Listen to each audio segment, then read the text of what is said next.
কুমিল্লার মুরাদনগরের ঘটনায় ওই নারী ও তার পরিবার বাবার বাড়ি ছেড়ে অন্যত্র চলে গেছেন।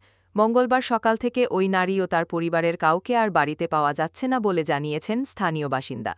এমনকি ওই নারী ও তার পরিবারের সদস্যদের সমবেদনা জানাতে গিয়েও বাড়িতে পাননি মুরাদনগরের সাবেক এমপি শাহ মোফাজ্জল হোসেন কায়কোবাদ।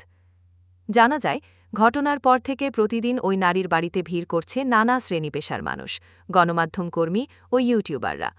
এতে তার স্বাভাবিক জীবনযাপন ব্যাহত হচ্ছিল।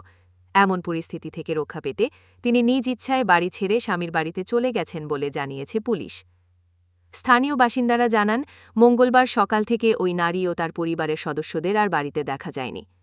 সোমবার বিকেলে তার স্বামীর বাড়ি যাবেন বলে বাবার বাড়ি থেকে বের হন। এরপর তার মা-বাবা ও পরিবারের লোকজনও অন্যত্র চলে যান।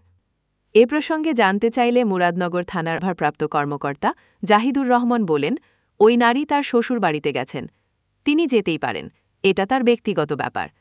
প্রতিদিন কত মানুষ তার বাড়িতে আসে, নানা কথা জানতে চায়। সে যদি নিরাপত্তার প্রয়োজনীয়তা বোধ করেন, অবশ্যই তাকে নিরাপত্তা দেওয়া হবে।